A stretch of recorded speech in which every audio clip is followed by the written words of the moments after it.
Hello everyone, my name is Whitney Stein and today I'm going to talk about my research project, social media use norms, specifically looking at the research question, what do young adults between the ages of 18 and 25 declare as appropriate or inappropriate to post content onto their social media accounts? Specifically, we're looking at the criteria that young adults deem as appropriate or inappropriate.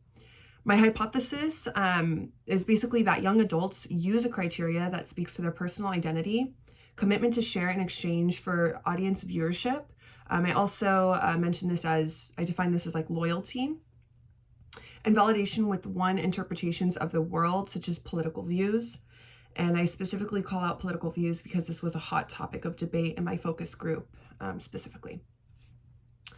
My data supports my hypothesis because of the various participant testimonials. So specifically during the focus group and interviews, many people were talking about how they specifically respond well to likes and comments, and that kind of gives them validation for whatever they're sharing. So if that's a selfie, or if that's political activism, if that's their dog, they feel more compelled to post a similar topic of that sort to their feed or to their story on Instagram. And that's another thing specifically I did not define in my paper, in my research. I didn't want to focus on one specific social media platform. I went ahead and just got a collection of all the various methods because there's been a lot of personal opinion on Facebook. Some people in my research participants preferred Facebook over Instagram. Some people preferred Snapchat over WhatsApp. So I just kind of combined all methods and just said social media. I would say for further research, I would highly recommend just focusing on one platform. I feel like it can really narrow down and help tremendously with figuring out, are there different types of social use norms per platform? What are the criteria each for those platforms? And I feel like if one person wanted to hone in on one research, like Instagram, for instance, is one that I should have done, but instead I just decided to do all platforms, and this is the research that I came up with, at least my participants gave me. So the data that I collected was with qualitative and quantitative methods. So we're looking at the use of surveys. I was looking at the use of focus groups and interviews like you all. And I did receive a lot of different data from these various methods. So I want to specifically talk about how personal identity was a huge factor.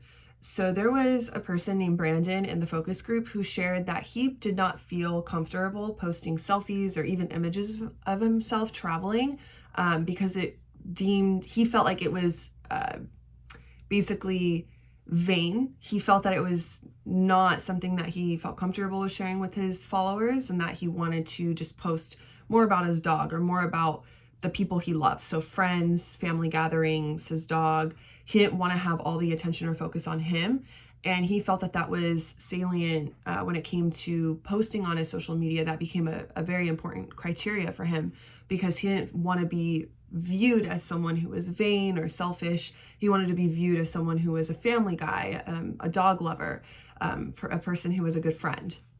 And I saw this across the board with all participants, even those in the survey. A lot of people did not select selfies as the number one type of content that they posted. As a matter of fact, they selected like friends and family and business usage on Instagram and Facebook and all these various methods. I thought that was pretty interesting and proved one portion of my hypothesis correct. Another portion of my hypothesis was that people are looking for validation. Validation specifically with the worldviews that they associate with. So if that's living a plant-based lifestyle, being vegan, this was a hot topic that came up in the focus group as well. A lot of people felt that they enjoyed validation and being part of a community. So whether that's politically part of a community, so Democrat, Republican, Independent, Greenhouse, whoever it may be, there's also a lot of validation when it comes to posting or retweeting or being retweeted from a celebrity. So when people have some kind of clout type of post. They want to share that and they feel like that is worthy and they want to get validation from that.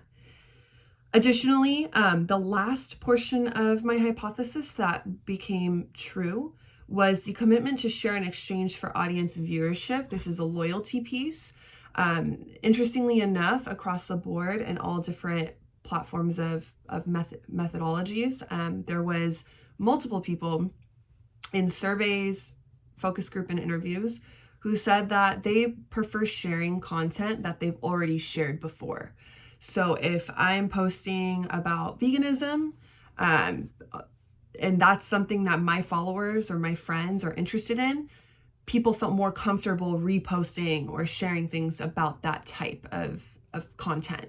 So people didn't really want to explore different various types because they didn't want to have less loyalty or have an unfollower be unhappy with their decision to post something politically.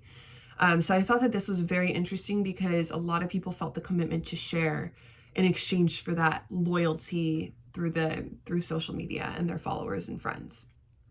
What was very interesting as well was the portion that in the survey specifically, also in interviews and focus groups, I asked this question, but surveys specifically, it was easier to extract the data and percentages because I thought that maybe it would be interesting to find out if gender plays a role or if relationship status plays a role in deeming what's appropriate or inappropriate. And I found that this was very true, that relationship status does play a huge role in female specific gender in what they deem as appropriate or inappropriate to post, whereas men felt like relationship status had nothing to do with what they deem as appropriate or inappropriate to post. So 48% of female participants agreed that their relationship status changes the way they use social media, while 76% of male participants said that their relationship status does not change the way that they use social media at all. I thought that this was really interesting and influential. Additionally, I talked a little bit about privacy. In this research study, I wanted to focus on privacy as well because I thought that it was very interesting how privacy can influence what people deem as appropriate or inappropriate. Specifically talking about if there's a private profile, many of participants shared that if their profile is private, they feel more comfortable to share maybe going out. Whereas if a profile is public, they did not feel necessarily comfortable to share, but some participants did feel comfortable like having a public profile because they're using it for blogging or they're using it for work or business. They felt very comfortable using that. So it depends again on what the social media or what the person is using their social media for. Specifically, I had a couple people who use their social media accounts for their businesses, and they felt like having a private account would be stupid, that they needed to have a public account to get their business out there and to have Instagram Insights, which I also talked about in my research paper, which is, again, why I found out in the later portion of my paper methods or research that I would recommend going forward. In my discussion portion, I mentioned how it would be better if there would be a more specific research to look into a specific platform rather than just young adults as being part of the criteria. I think it was really important for me to also address the specific platform like Instagram. I feel like if I just focused on Instagram, I could have really honed in on the usage of Instagram and what that looks like with participants rather than platforms in general across the board. That is basically all of my research in a nutshell. I look forward to all of your questions and comments and concerns below. If you have any questions for me, please let me know.